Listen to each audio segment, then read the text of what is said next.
शहर की सफाई व्यवस्था की पोल तो ज़रा सी बारिश ने खोल ही दी है। हर जगह बार बार खड्डे नाले भरे हुए हैं। मेरे वार्ड में ही जो मैनुअल सफाई होनी चाहिए थी, छोटे नाले, उसकी कोई सफाई नहीं हुई। पिट पाने हो गए, बहुत समस्या है कि नालों की सफाई नहीं हो पाई इस साल बिल्कुल। तो किस बार जब से 5-6 महीने से ये दोनों अधिकारी आए हैं, पूरा नगर निगम का कार्य ठप हो गया है और लोगों के घरों में 1-1 फीट पानी आ जाता है, उसकी समस्या प्रमुख है। अगर देखते हैं वो अधिकारी कब तक उठाएंगे। बाकी इन अधिकारियों की इच्छा शक्ति मुझे नहीं लगती कि होएगी। पालना रिपोर्ट अधिकारी द्वारा उपलब्ध नहीं कराई गई थी, लेकिन शाम तक पालना रिपोर्ट उनके द्वारा उपलब्ध करा दी गई है। तो हमारा ये मानना है कि ये बोर्ड में 8 निर्णय किए गए हैं, ये निर्णय की पालना बहुत शीघ्र कराई जाएगी। सदन में विशेष तौर से सफाई, रोड लाइट और कुछ कर्मचारियों की प्रॉब्लम है। कई सारे महत्वपूर्ण विषय थे जिन पर अधिकारियों द्वारा कार्रवाई नहीं की जा रही थी। हमने ये भी विषय उठाया है कि जो वार्डों में विकास के काम चल रहे हैं तो तुरंत ठेकेदारों को यहाँ से आदेश दें कि जिन जिन वार्डों में काम चालू नहीं हुए वहाँ पर काम चालू हो। दूसरा पेंशन में इन्होंने लिखा है कि सामाजिक सुरक्षा पेंशन के अंतर्गत निर्धन परिवारों को वृद्धावस्था पेंशन, विधवा पेंशन एवं विकलांग पेंशन फॉर्मों की रिपोर्ट स्वास्थ्य निरीक्षक, मुख्य स्वास्थ्य निरीक्षक, स्वास्थ्य अधिकारी द्वारा की जाती है। अभी माननीय एमएलए साहब ने कहा कि उनकी जांच कर रहे हैं, लेकिन विकलांग और विधवा उसकी क्या जांच करेंगे? उसके लिए मृत्यु सर्टिफिकेट प्रतिका और विकलांग के लिए विकलांग सर्टिफिकेट। ये जो पेंशन है ये कोई पालतू नहीं है। कुछ समय पहले पालतू हुआ करती थी, उसमें आर्थिक स्थिति की देखा जाता था। ये सामाजिक सुरक्षा पेंशन है, इसमें हमें 50 एज के अलावा राजस्थान सरकार के नियमों के अनुसार जांच करके रिपोर्ट करनी ही पड़ेगी। और इन्होंने रिपोर्ट भी करी है इन फार्मों में, लेकिन वहाँ पर ये कह दिया गया वर्बली, कोई आदेश नहीं निकाला कि आप इनको रोक दें, इनको जमा नहीं करेंगे। मैं कीर्ति जी से कहूँगा कि इस बारे में स्पष्टीकरण है, क्या नियम है, क्या मानवीयता है, क्या जटिलता है, कैसे लाभ दे सकते हैं। तो मेरा ये निवेदन है कि पेंशन का जो है विभाग पेंशन का जी ऐसा उपायुक्त जो रामपुरा है वो देख रहे हैं। इसमें डायरेक्ट मेरा कुछ भी रोल नहीं है, सीधा बस एक ये है कि जो मेरे क्षेत्र के, जो मेरे मुख्यालय के और विद्यानगर के जोर के जो पेंशन फॉर्म्स आते हैं वो हमने रिसीव किए हैं। दूसरा, इसके डिटेल शायद पेंशन में ज्यादा बता देंगे, पर मैं सबको ये बताना चाहूंगी, अगर 15 मिनट मुझे बोल देंगे। फरवरी तक सिस्टम चला आ रहा था, पेंशन फॉर्म स्वीकृत हो रहे थे। एसएसपी पोर्टल बना हुआ है समाज कल्याण विभाग का, उसमें ऑनलाइन एप्लीकेंट आवेदन करता है ई-मित्र के माध्यम से, और वो एप्लीकेशन हमारे यहाँ पर रिफ्लेक्ट होती है, जिसकी हमें नगर निगम द्वारा जांच करके सबमिट करनी होती है, तो एसडीओ को जाती है। फरवरी के बाद में ये सिस्टम उसमें आ गया कि जो फर्स्ट कम है फर्स्ट होना चाहिए। जो पहले का फॉर्म अगर आपका नहीं स्वीकृत हुआ है या उसकी रिपोर्ट नहीं हुई है तो उसके बाद वाला नहीं एक्सेप्ट चढ़ेगा ही नहीं, उसकी हम रिपोर्ट नहीं कर पाएंगे। फरवरी के बाद में साहब ये स्थिति बन गई कि हमने सैंक्शन कर करके मतलब मैं आपको बता दूं कि मेरे जोन के मेरे पास मेरे सैंक्शन किए हुए जो हार्ड कॉपियां आ रही थी वो मैंने भी खुद ने भी साइन करके जमा करवा दी, परंतु वो अपलोड नहीं हो पा रहे थे। नतीजा ये निकला फरवरी के बाद में कोई भी हमारे यहाँ से एसडीओ को फॉरवर्ड नहीं हो पाया और स्वीकृत नहीं हो पाया। हमारे बीच मौजूद हैं दिलीप पाठक जी। हम इनसे जानेंगे जो सामान्य बैठक हुई है उसको लेकर इनका क्या कहना है, किस प्रकार के जो सवाल सदन में उठाए गए हैं उनको लेकर आप क्या मानते हैं, कहाँ तक उस पर राहत मिल पाएगी, किस प्रकार के जो मुद्दे हैं उनका हल किस प्रकार का होगा।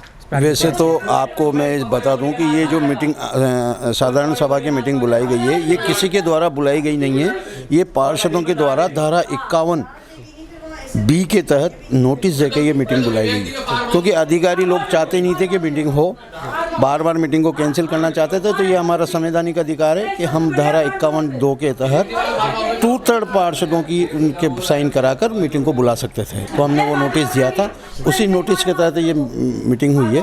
और हम चाहते थे कि शहर के कई ज्वलंत मुद्दे थे, उन पर चर्चा हो, अधिकारी काम करें, लेकिन यहाँ पे अधिकारी काम नहीं कर रहे थे, टालना चाह रहे थे। तो हमने उनको इस मीटिंग के जरिए ये संदेश दिया है कि आप काम करें, राजनीतिक ना करें। राजनीति करना पार्षदों का हमारा काम है, आपका काम है सिर्फ काम करना। तो उनको यही हमने इस मीटिंग के जरिए संदेश दिया है कि आप राजनीति न करें, कार्य करें। तो आप मानते हैं कि वार्डों में जो विकास के कार्य हैं वो गति पकड़ेंगे, आगे बढ़ेंगे, इन्हीं के जो विकास के कार्य हैं? हाँ, अगर पार्षदों ने आज उनको जिस प्रकार से उनको ये एहसास कराया कि आपको काम करना चाहिए, अगर वो उस कार्य के प्रति अगर सचेत रहेंगे तो विकास के काम वो पकड़ेंगे, विकास के काम गति पकड़ेंगे। अन्यथा मुझे तो मेरे पर्सनल उससे इन अधिकारियों से कोई आशा नहीं है। हम राज्य सरकार से मांग करेंगे कि जल्दी से जल्दी इनको ट्रांसफ़र करके दूसरे अधिकारी लगाए जाए। सफाई व्यवस्था को लेकर भी उन्होंने बताया, तो उसको लेकर आप? सफाई व्यवस्था, शहर की सफाई व्यवस्था की पोल तो ज़रा सी बारिश ने खोल ही दी है। हर जगह बार बार खड्डे नाले भरे हुए हैं। मेरे वार्ड में ही जो मैनुअल सफाई होनी चाहिए थी, छोटे नाले, उसकी कोई सफाई नहीं हुई। इसलिए ये बातें तो अधिकारियों से करना बेकार था, क्योंकि अब सफाई करने का कोई समय नहीं रहा। ये जून में सफाई होनी थी, तो अब तो सफाई का कोई समय ही नहीं रहा। तो ऐसे में आप मानते हैं कहीं ना कहीं लापरवाही निश्चित रूप से महापौर जी की भी है और अधिकारियों की भी। महापौर जी अगर अधिकारियों पर ढलकर अगर अपनी जिम्मेदारियों से बचना चाहते हैं तो ये भी वाजिब नहीं है, क्योंकि इसमें कहीं ना कहीं महापौर जी शहर नगर निगम के और शहर के प्रथम नागरिक हैं, उनके अधिकार हैं, उनके पास अधिकार भी है। हमारे पार्षदों के पास तो कोई अधिकार नहीं है, लेकिन उनके पास अधिकार भी हैं। वो अपना अधिकारों को यूज करते तो शहर में निश्चित रूप से काम होते। लेकिन महापौर जी अगर ये अधिकारियों पर डालकर अगर अपनी जिम्मेदारियों से बचना चाहते हैं, ये वाजिब नहीं है। इसमें महापौर जी भी जिम्मेदार है और शहर के ये नगर निगम के अधिकारी भी जिम्मेदार है। जो समस्या है, वार्डों की जो समस्या है, वो कहाँ तक दूर होगी? सबसे पहले तो हमने वार्डों में ना जो सफाई की इनकी जो सब वो बरसाती नाले की इनकी सबसे पहले तो हमने समस्या उठाई है, अधिकारी को भी कहा है। इसमें हमारे सबसे पहले महापौर जी, उप महापौर जी ने नालों की सबसे बड़ी समस्या उन्होंने उठाई है। मैं उनको धन्यवाद देना चाहती हूँ। उनसे हमारे को संबल मिला है, बल मिला है, का आशा है कि वो कुछ इस काम करेंगे सफाई का। समस्या दूर होगी? हाँ, हमने समस्याएं उठाई है, सब तरह की, नल, पानी, बिजली, सबकी समस्याएं उठाई है और आशा करते हैं कि समस्या सोल्व होगी। वार्ड की समस्या जो नालों की है, बहुत बड़ी समस्या है। नालों में बहुत पानी, मतलब बाढ़ आ गया, सब जगह बाढ़ आ गए, घरों में 2-2 फीट पानी हो गए। बहुत समस्या है कि नालों की सफाई नहीं हो पाई इस साल बिल्कुल। तो किस प्रकार की व्यवस्था की जा रही है? क्या शासन क्या एक्शन ले रहा है इस पर? अभी शासन तो क्या है, अभी बोल रहे हैं कि दीवारें फोड़ी, कभी कोई मकान फोड़े, ऐसे कर रहे हैं, क्या करें। गए हैं, उनको लेकर किस प्रकार के जो सवाल हैं वो कहीं ना कहीं मुद्दे हल होंगे? जिस हिसाब से ये जो हमारे आयुक्त महोदय हैं और डिप्टी उपायुक्त जी हैं, जो जिस तरह की इनकी कार्यशैली है, हमें लगता नहीं है कि ये कोई काम करने के मूड में है।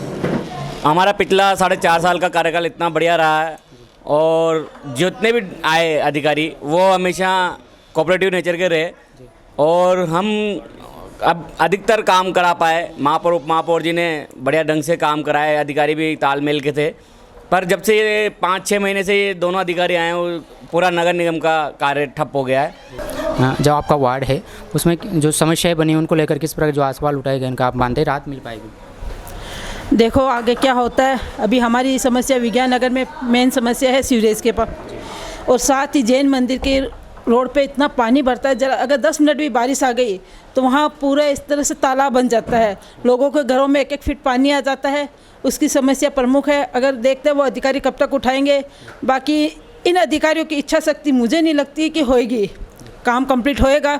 पर अगर जिस हिसाब से आज उन्होंने आश्वासन दिया है और जिस तरह से उन्होंने मीटिंग में सबका वो सहयोग करा है, तो हो सकता है कि वो उसकी गंभीरता को समझे और उसका निवारण करे समस्या का। तो आप मानते हैं जो प्रशासन है अब ये कहीं ना कहीं पुख्ता इंतजाम के लिए तैयार होंगे? जो आज बैठक बुलाई गई उसको लेकर आपका क्या कहना है? देखो, आप आशावादी होकर आप आशा कर सकते हो, पर जिस हिसाब से इनकी कार्यशैली रही है पिछले 5-6 महीनों में, तो ज़्यादा आश्वस्त भी नहीं हूँ मैं। मीडिया हाउस राजस्थान में हम आपका स्वागत करते हैं। इस समय मौजूद है नगर निगम कोटा, जहां पर जो सामान्य बैठक चल रही थी। हम उनसे जानते हैं, वार्ड पार्षद विवेक राजवंशी हमारे बीच मौजूद हैं। हम उनसे जानेंगे जो सवाल उठाए गए हैं सदन में, उनको लेकर किस प्रकार की प्रतिक्रिया इनकी रही है। सर, जो सवाल उठाए गए हैं अभी सदन में, तो आप मानते हैं कहाँ तक उस पर अमल किया जाएगा? कहाँ पर? सदन में बोर्ड की बैठक में बहुत सारे विषय उठाए जाते हैं और सब जनप्रतिनिधि अपने अपने क्षेत्र की समस्याओं को लेकर, शहर की समस्याओं को लेकर चर्चा करते हैं। इस पर सामूहिक निर्णय भी होते हैं, कुछ पे अमल भी हो पाता है, कुछ पे अमल नहीं भी हो पाता अधिकारी स्तर पे। तो उसकी इसलिए हम पालना रिपोर्ट भी मांगते हैं हर बैठक में। पिछली बोर्ड की बैठक पालना रिपोर्ट की किस किस विषय पे क्या क्या कार्रवाई की गई। आज भी पालना रिपोर्ट अधिकारी द्वारा उपलब्ध नहीं कराई गई थी, लेकिन शाम तक पालना रिपोर्ट उनके द्वारा उपलब्ध करा दी गई है। तो हमारा ये मानना है कि ये बोर्ड में 8 निर्णय किए गए हैं, ये निर्णय की पालना बहुत शीघ्र कराई जाएगी अधिकारी। हाँ, सफाई व्यवस्था का मामला भी उठाया है, उसको लेकर आपका क्या कहना है, किस प्रकार की इस विषय में सफाई व्यवस्था को लेकर? सफाई व्यवस्था के मामले में अब क्या अधिकारियों की लापरवाही रही। हमारे यहाँ HO का पद 3 पद है, तीनों पद खाली पड़े हैं। हमारे उपायुक्त के 2 पद खाली पड़े हैं। स्टाफ की कमी है, अधिकारियों की मॉनिटरिंग की कमी है। अब की बार वार्ड में सफाई की लेबर नहीं दी गई, जिससे हम छोटे छोटे नाले सफाई करा पाते हैं। हर वर्ष दी जाती है। अब क्या टेंडर कराया, टेंडर में कोई ठेकेदार पार्टिसिपेट नहीं किया, लेकिन अति आवश्यक कार्य की श्रेणी में आता है। कोई भी इनको अल्टरनेटिव व्यवस्था करनी चाहिए थी। इस वजह से शहर में, मेरे वार्ड में विशेष रूप से अब की बार पिछले 5 साल में इतना पानी नहीं आया जितना पानी इस बार वार्ड में भर गया। बताऊँ मैं आपको, उनका मानना है कि तमाम प्रयास होने चाहिए। हम जानते हैं गोपाल जी से कि इनकी क्या प्रतिक्रिया है, कैसे रहे जो सदन में सवाल उठाए गए हैं, उनको लेकर आपका क्या? सदन में विशेष तौर से सफाई, रोड लाइट और कुछ कर्मचारियों की प्रॉब्लम है। कुछ आवारा पशु, जैसे जिसमें आवारा पशु में गाय आ गई, आवारा गाय आ गई, कुत्ते आ गए, सूअर आ गए, बंदर आ गए, उनको लेके उठाया गया। विशेष तौर से जो नाराज़गी थी वो निर्माण कार्यों को लेके रही। निर्माण कार्यों में ये रहा कि फाइल टेंडर लग गया लेकिन फाइल सैंक्शन नहीं होती, CO स्तर पे पड़ी रहती है, आयुक्त स्तर पे पड़ी रहती है। इसके अलावा रोड लाइट कोटा शहर की पूरी बंद है। उसको लेके आज LED लाइट के जो मैनेजर थे उसका घेराव किया गया और उपायुक्त और आयुक्त को भी खरी सुनाई गई कि वो फाइलें पेंडिंग क्यों रखते हैं, किसी काम की यहाँ पर लेते हैं वो नहीं कर पाते हैं। इसको लेके आज सदन में सदस्यों की नाराज़गी रही और उसको सुधार करने का हमें आश्वासन नगर निगम आयुक्त और उपायुक्त द्वारा दिया गया। इनका आश्वासन दिया जाए ताकि जो सवाल उठाए गए हैं उनको भी हम इनसे भी जानते हैं किस प्रकार के जो सवाल रहे हैं आज सदन में, उनको लेकर आपका क्या कहना है, किस प्रकार की प्रक्रिया सदन में जो सवाल उठाए गए हैं उनको लेकर आपका क्या कहना है? नगर निगम की सफाई समिति पिछले 3 माह से अपनी चिंता व्यक्त कर रही थी, उस पर इम्प्लीमेंट नहीं हुआ था। ऐसे महत्वपूर्ण विषयों पर आज हमारे बोर्ड के अंदर चर्चा हुई और जिनमें सभी वरिष्ठ पार्षदों ने अपनी बात तथ्यात्मक रूप से रखी और अधिकारियों की कार्यशैली बहुत धीमी है। वो कुल मिला के कार्यों के प्रति बहुत शिथिलता बरतते हैं। उनकी लापरवाही से जनता की, कोटा शहर की जनता परिणाम झेल रही है। सब पार्षदों का आक्रोश था, आज सबने व्यक्त किया। आशा करते हैं कि आज की मीटिंग के बाद सकारात्मक सोच इन अधिकारियों में पैदा होगी और पार्षदों के और कोटा शहर की जनता के उलझी हुई समस्याओं का निराकरण हो पाएगा। जी, मंदिर का मुद्दा उठाया था, उसके बारे में आप बताएं। मंदिर का, हाँ, आज कई धर्म प्रेमियों ने मुझे अवगत कराया कि हमारे नगर निगम के पास जो दशहरा मैदान प्रांगण है, उस दशहरा मैदान प्रांगण में लाल बाई माता जी का मंदिर है जो सैकड़ों वर्ष पुराना है और आस्था से जुड़ा हुआ केंद्र है जहाँ पर सर्व जाति के लोग आते हैं। तो विगत कुछ महीने पहले वहाँ पर टिन शेड किए गए थे और टिन शेड लगा दिए भी गए, लेकिन जैसे ही प्लास्टर का काम चालू किया तो यहाँ के पता नहीं किस अधिकारी ने उनको मना कर दिया। तो उनमें सब में लोगों में रोष था। उन्होंने मुझे जैसे अवगत कराया, आज नगर निगम बोर्ड की बैठक में मैंने वो विषय रखा है कि भाई आस्था से जुड़ा हुआ सवाल है, इस तरह के कोई भी काम को आप लोग रोक नहीं सकते। तो आज अधिकारियों ने आश्वस्त किया है कि अब वो धर्म प्रेमी सारे श्रद्धालु वहाँ पर प्लास्टर का काम करा सकेंगे, उसके निर्माण में कहीं कोई अवरोध पैदा नहीं करेंगे। ऐसा आज अधिकारियों ने आश्वस्त